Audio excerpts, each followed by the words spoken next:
Hello दोस्तों, आप सभी लोग का फिर से बहुत बहुत हार्दिक स्वागत है गाइस आपके अपने यूट्यूब चैनल अल्फा ओवरसीज पर। दोस्तों कैसे हो आप सब लोग। उम्मीद करता हूँ गाइस कि आप सब लोग ठीक होगे एंड अपनी लाइफ में आगे बढ़ रहे होगे।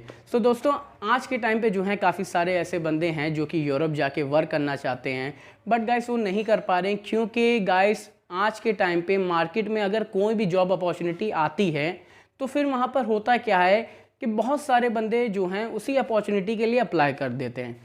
जब अप्लाई कर देते हैं तो उसकी जो जगह होती है वैकेंसी की वो हो जाती है फुलफिल। अब जब आप तलक की वो वैकेंसी आएगी तो कहीं ना कहीं वो पूरी की पूरी फुल अप हो जाएगी, फिल हो जाएगी, आप जो है अप्लाई नहीं कर पाओगे। या तो अगर आप तलक के आ भी गई वैकेंसी तो फिर होता क्या है, या तो आप अगर अप्लाई करोगे तो आपको ऐसा क्राइटेरिया आपके सामने आ जाएगा कि आप जो हैं डिमोटिवेट होके बैठ जाओगे एंड देन आप कुछ भी नहीं कर पाओगे, क्योंकि अगर आप उस क्राइटेरिया में आते ही नहीं हो, इतना डिग्री आपके सामने रखा जाता है, जब आओगे नहीं तो कहाँ से आप अप्लाई कर सकते हो। तो ये प्रॉब्लम है आपके साथ, मैं इतना समझ रहा हूँ। बस इसी चीज़ को समझ के मैं आपके सामने जो है हाजिर हो चुका हूँ कुछ जॉब अपॉर्चुनिटीज़ लेकर, जो कि आपकी बेसिकली यूरोपियन कंट्री क्रोएशिया की है। बेसिकली आज के टाइम पे जो है आइल्स एग्जामिनेशन भी आपसे मांगा जाता है, उसकी स्कोरिंग अगर अच्छी होगी देन ओनली आपको जो है जॉब ऑफर मिलेगा। तो ये सारी चीज़ें जो हैं वो यूरोपियन कंट्री में वर्क करने के लिए बहुत ही महत्वपूर्ण हैं, बहुत ही ज़रूरी हैं अगर आप कोई भी जॉब के लिए अप्लाई करना चाहते हो। तो बस ये सारी दिक्कतों का समाधान सल्यूशन जो है आज मैं आपको एक जॉब अपॉर्चुनिटी के ज़रिए से सॉल्व करने वाला हूँ, जिसके लिए जो है हर तरीके के बंदे जा सकते हैं। बस गाइस आपके पास सिर्फ और सिर्फ एजुकेशन होना चाहिए, एजुकेशन मस्ट है। एंड बाकी सब जो है अगर आपके पास एजुकेशन है तो वीडियो को लास्ट तक के देखो। एक चीज़ ये बहुत ज़रूरी थी जो आपको मैंने बता दी, बाकी सब इससे जो है आपको एक थॉट मिल गया होगा, एक छोटा सा हिंट मिल गया होगा कि ये वीडियो आपके लिए है, क्योंकि मैंने कह दिया पहले ही आपको एक बुलेट पॉइंट दे दिया कि अगर आप एजुकेटेड हो तो देन आप आगे देख सकते हो। दोस्तों अगर स्टार्ट करने से पहले अगर आप हमारे चैनल पे नए हो तो चैनल को ज़रूर से ज़रूर सब्सक्राइब करना एंड अगर इंटरेस्टेड हो तो लास्ट तक के हमारे साथ बने रहना। दोस्तों शुरू करते हैं।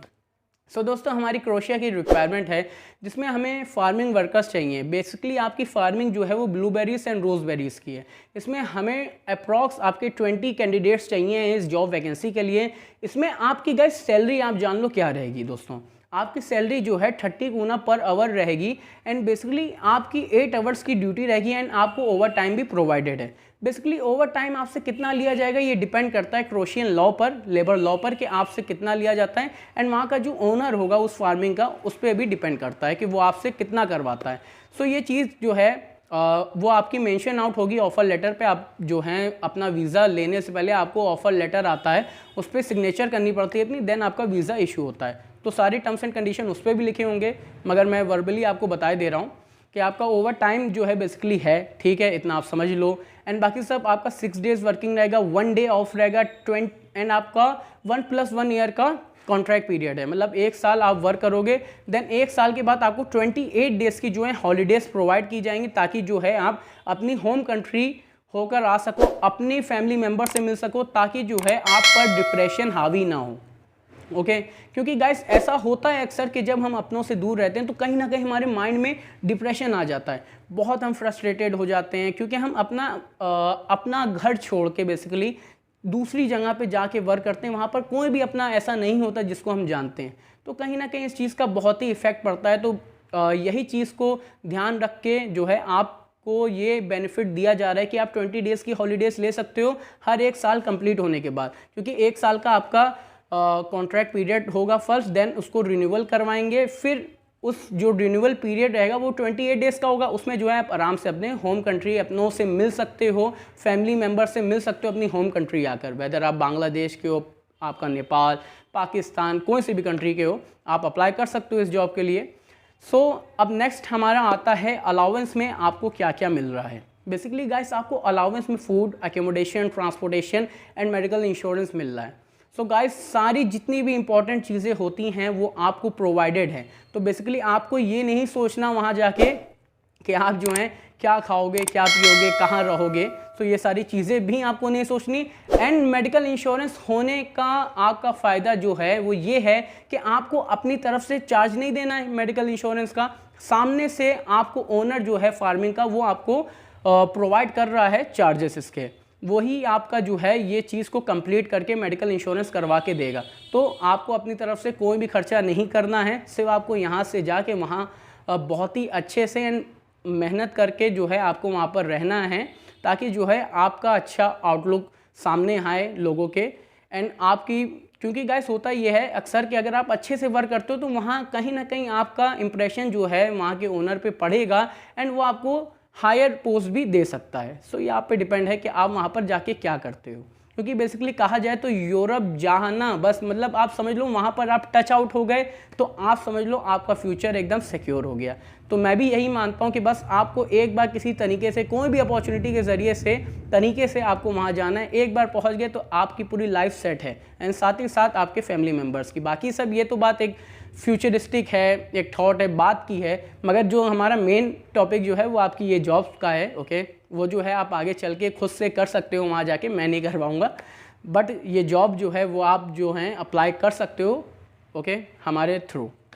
सो ये इन्फॉर्मेशन है आपकी। बेसिकली इसमें जो है आपकी एज क्राइटेरिया भी है गाइस। एज क्राइटेरिया 22 टू 32, 22 साल से 32 साल के बीच के बंदे अप्लाई कर सकते हैं। आप ECNR पासपोर्ट होल्डर होना चाहिए, इंग्लिश आपको बोलनी आनी चाहिए। ठीक है दोस्तों, इंग्लिश जो है ज़्यादा आपको IELTS एग्जामिनेशन नहीं मांगा जा रहा है। अब ये मत समझ लेना कि सर बोल लें इंग्लिश, तो यहाँ पर IELTS की बात नहीं कर रहा हूँ दोस्तों, मैं बात कर रहा हूँ basic English. Okay, basic English आनी चाहिए कि आप जो हैं वहाँ पर जाके गुमसुम ना रहो, कुछ बोल ना पाओ अपने दिल की एंड वहाँ पर लोगों को समझा ना पाओ। तो ये सारी चीज़ें कहीं ना कहीं बहुत मैटर्स करती हैं। तो अगर इंग्लिश आएगी तो कम से कम आप अपनी बातों को दूसरों को बता सकते हो कि हाँ मुझे ये प्रॉब्लम है, ये चीज़ है, वो चीज़ है। एंड दूसरों की अगर जब इंग्लिश आएगी एंड जब आप उनके सामने इंग्लिश बोलोगे तो वो तुरंत जो है कैच आउट कर लेंगे कि बंदे को इंग्लिश आती है, तो वो आपसे इंग्लिश में कन्वर्सेशन करेंगे। सो ये चीज़ कहीं ना कहीं बहुत ही ज़्यादा जो है आप सभी लोगों के लिए फ़ायदेमंद है। बाकी सब जो है और कुछ नहीं है, छोटी छोटी सी डिटेल्स थी जो आपके साथ शेयर करनी थी। बाकी सब डॉक्यूमेंट्स में क्या लगेगा वो भी जान लो दोस्तों। डॉक्यूमेंट्स में आपका पासपोर्ट साइज़ फ़ोटो एंड आपका CV, आपका passport scan copy front end back. अगर आपके पास इन केस अगर आपके पास फार्मिंग का इससे पहले कोई भी कंट्री का एक्सपीरियंस हो वो भेज देना, आपके लिए एक अच्छा इंप्रेशन पड़ेगा कंपनी बेसिकली ओनर के सामने। ठीक है, सो ये चीज़ हो गई। ये अगर हो तो भेज देना, ना हो एक्सपीरियंस तो कोई बात नहीं, फ्रेशर जा सकते हैं, क्योंकि बेसिकली आपको 1 महीने की वहाँ पर ट्रेनिंग भी दी जाएगी। एंड जिस टाइम आप ट्रेनिंग लोगे बेसिकली आपको आपकी ट्रेनिंग जो है फार्मिंग में ही करवाई जाएगी, मतलब जहाँ पर फार्म होगा उसी जगह पे आप जो है ट्रेनिंग करोगे। इसलिए आप जो भी वर्क करोगे तो वहाँ पर ऐसा नहीं है कि आप ट्रेनिंग करोगे तो उसमें आपको पैसा देना है या आपका पैसा कटेगा या आपको पेबल नहीं किया जाएगा, पे नहीं किया जाएगा, ऐसा कुछ नहीं है।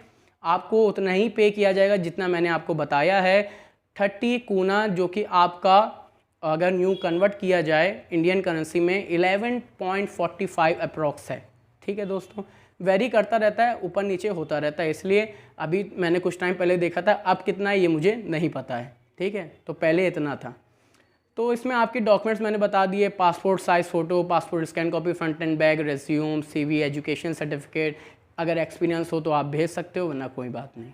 बाकी सब यही सारी चीज़ें। आपका एक और बहुत ही इंपॉर्टेंट चीज़, मेडिकल आपका कंडक्ट होगा आपका, प्लस आपका कोविड-19 टेस्ट आपको करवाना पड़ेगा अपनी फ़्लाइट से पहले, क्योंकि 72 आवर्स तक की जो है वैलिडिटी रहती है। ठीक है, तो आपको जो है अपने फ्लाई करने से पहले 1 दिन पहले आप करवा लो, खुद से करवा लो। ठीक है दोस्तों, आपको हम जो मेडिकल आपको करवाना होगा, किस टाइप का मेडिकल रहेगा, उसकी इन डिटेल हम आपको जो है कांटेक्ट जब आप करोगे तब बता देंगे। क्योंकि अगर मैं यहाँ पर सारी चीज़ें बता दूंगा तो गाइस आपको बहुत, अगर यूँ कहूँ तो आप जो है बीच में से वीडियो ही छोड़ के भाग जाओगे, क्योंकि बहुत ज़्यादा लंबी वीडियो हो जाएगी। इसलिए कम लफ्ज़ों में ज़्यादा आपको मैं इन्फॉर्मेशन देना चाहता हूँ। ठीक है, सो ये चीज़ का ख्याल रखो। तो अब बात आती है आपके कोविड-19 डोज सर्टिफिकेट की, वो भी बहुत ज़रूरी है दोस्तों। फर्स्ट एंड सेकंड दोनों को आपको अपने डॉक्यूमेंट्स के साथ अटैच करके दोस्तों भेजना है। सो बाकी सब यही इन्फॉर्मेशन है जो आपके साथ शेयर करनी थी। कैसी लगी लाइक करके बताना हमें, एंड अगर आप जो हैं हमारे चैनल पे नए थे तो चैनल को सब्सक्राइब भी करना। सो दोस्तों यहीं ख़त्म होती है हमारी आज की मुलाकात। अच्छी लगी हो वीडियो फिर कहूँगा लाइक करना, एंड ज़रूरत महसूस हो कि दूसरे बंदों तक के भी ये इन्फॉर्मेशन जानी चाहिए तो उनके साथ भी शेयर करना। सो दोस्तों मिलते हैं नेक्स्ट वीडियो में, तब तक के लिए वेट करना हमारा अपने YouTube channel Alpha Overseas पर। So guys bye and take care.